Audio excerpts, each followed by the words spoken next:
And hello, friends, it is your pal, Friendo number 2, the movie guy for the Burning Hand of Friendship.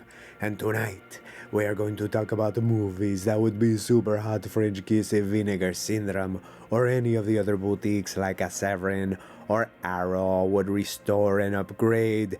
And I don't think my list will be too obscure, but they are certainly becoming almost lost cult classics, as none have had 4K upgrades, while some have never made it to the Blu-ray. So let us begin. And we start with the infamous Grindhouse classic, I Drink Your Blood, from a 1971, directed by David E. Durston, but we would need to release it with I Eat Your Skin, directed by Del Tenney, as they were both released as a double feature back in the day, and the Grindhouse label did the same in their 2017 Blu-ray release.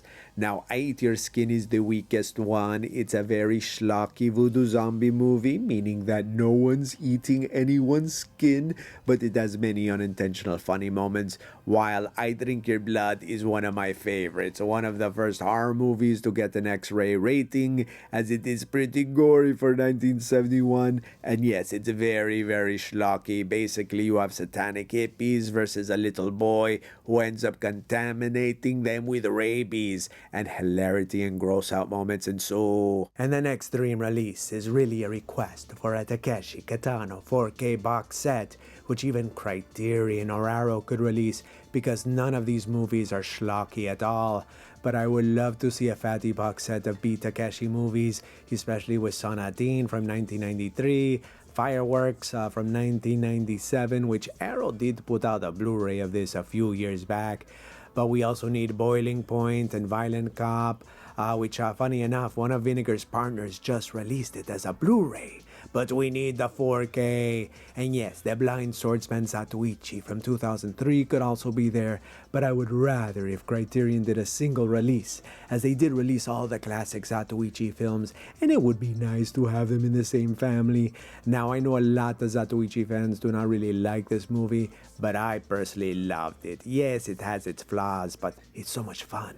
And now back to the schlock with Neon Maniacs from a 1986, directed by Joseph Mangine, who coincidentally was the director of photography on I Drink Your Blood, and he has shot plenty of cult classics as a DP like Lords of Flatbush, Alligator, Sword and the Sorcerer, and those are just a few.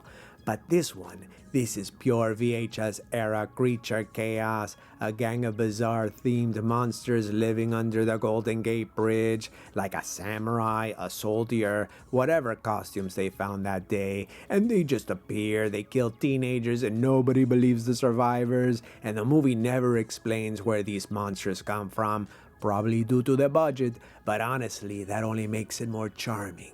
It's basically a cheapo Hellraiser slasher mashup without the mythos, but still entertaining. A true late-night rental classic. And next we have the Mighty Peking Man, aka Shing Shing Wang from a 1977, also known as Goliathon, which, as you can see, it is a remix of the King Kong story, but with 70s Hong Kong insanity. And this was produced by the legendary Shaw Brothers Studio, so I really would not be surprised if Arrow would release this, as they've been doing a phenomenal job with the Shaw Scope box sets, even though they're not in 4K. But their upcoming volume has movies from the same director, Ho Meng-hwa, like Oily Maniac and the Black Magic movies, but this one is still in limbo, so Vinegar, jump on this one and give us the 4K. And the next, we have Man of the Century from a 1999, a forgotten indie gem, directed by Adam Abraham, and the story follows a fast-talking newspaper guy who speaks, dresses, and behaves like he stepped out of a movie from the 1930s, but he's living in 1990s New York. How can this be? And it's shot in black and white. We get rapid-fire dialogue, gangsters, a romance, and it's very sincere and completely unique. It's basically a love letter to classic Hollywood, but unfortunately this cult comedy never really found the audience it deserves, and it was only released on DVD and VHS, so it would be super hot French kiss if Vinegar would release this, even if it's just upgraded to a Blu-ray. The next one is a direct-to-video cult classic, Circuitry Man from a 1990. And of course, we would also have to include its sequel, Circuitry Man 2, Plughead Rewired. And these two certainly need some love, as all we have officially is the DVD and the old VHS. And these films are such strange little cyberpunk gems with the unforgettable villain Plughead, who has wires growing out of his skull. And these movies are weird, poetic, cheap, yet very inventive and entertaining. And I really don't know why they have never been upgraded, at least to Blu-ray. Maybe the copyright is a mess, or most likely, the film elements are probably lost or damaged. So for now, these two movies remain almost lost in the modern era. Next, we have Alucarda from 1977, directed by Juan López Moctezuma, who is a producer on Jodorowsky's El Topo and the madman behind the Mansion of Madness, which Vinegar Syndrome already upgraded. But this one is pure satanic nunsploitation, Mexican style, heavy on the blasphemy, where we have two orphan girls in a 19th century convent who get naked and awaken Baphomet himself. And this one is probably the biggest tragedies for physical media, as we only have the Mondo Macabro DVD for this cult classic, not even a Blu-ray. Now, Mondo has said in the past that the original elements and negatives aren't in good enough shape for a true HD restoration, so the DVD is all we will get. But there is a newer digital restoration that's been shown at festivals and is streaming on places like the Criterion channel, so maybe there's still hope and we will at least get a Blu-ray. Next, we have Cabin Boy from a 1994, directed by Adam Resnick, and this is a beautiful little disaster that became a cult comedy classic. And to be honest, if you don't like Chris Elliott, you will probably hate this, but I absolutely loved it, and the art direction and set design is super cool.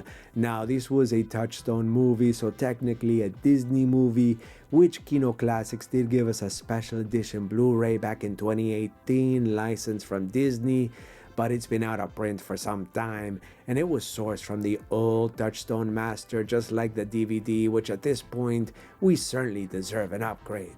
But the problem is that Disney still owns it, and I doubt they will restore it anytime soon, so if a boutique label wanted to do a proper restoration, they'd have to clear the rights with Disney, pay to create a fresh scan from the original elements, and until somebody decides it's worth the trouble, Cabin Boy stays almost lost, a neglected Disney stepchild.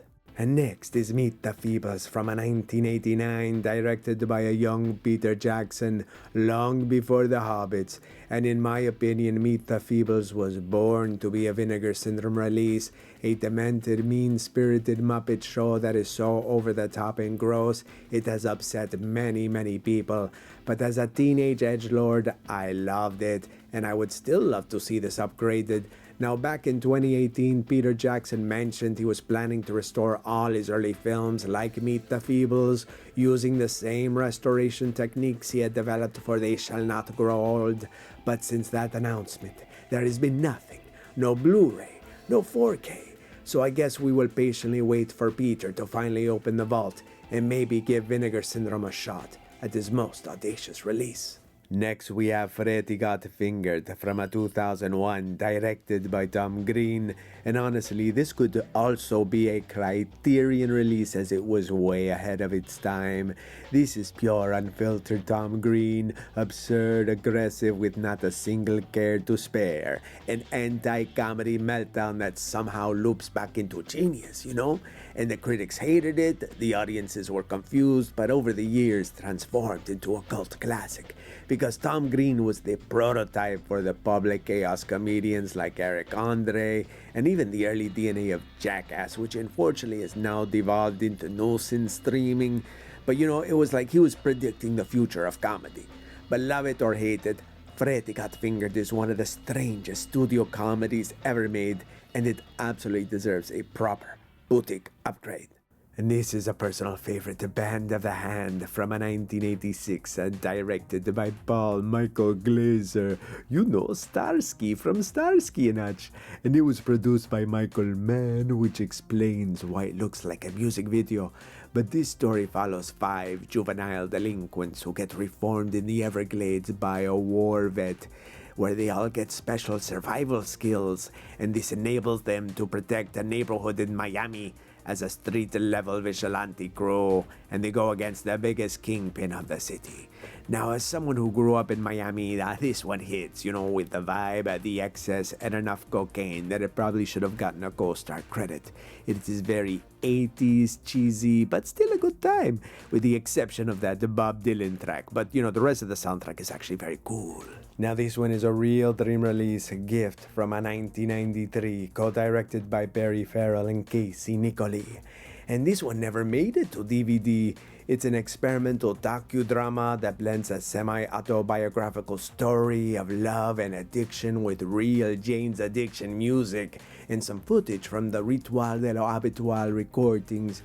It's almost one long music video, but with a narrative and dialogue, and what really makes it stand out is the artistic direction of Casey Nicolay, who really should be credited with her visual aura of the band, and her influence pushes this far beyond a promo for a Jane's Addiction album, and the story itself very depressing, but definitely worth the downward spiral. Now, this is one of the first movies I saw where it was so bad that I absolutely loved it, and that is Wizards of the Lost Kingdom from a 1985, directed by Hector Oliveira, and starring Bos Svensson, a true cult cinema icon.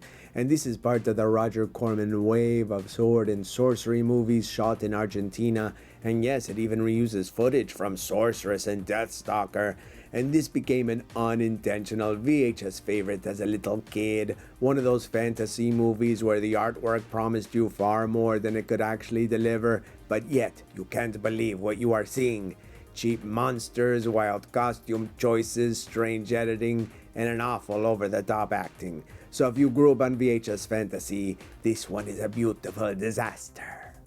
And this one is the last kiss on my list, Rock and Roll 1983, and I really don't care who releases this because I really want this restored.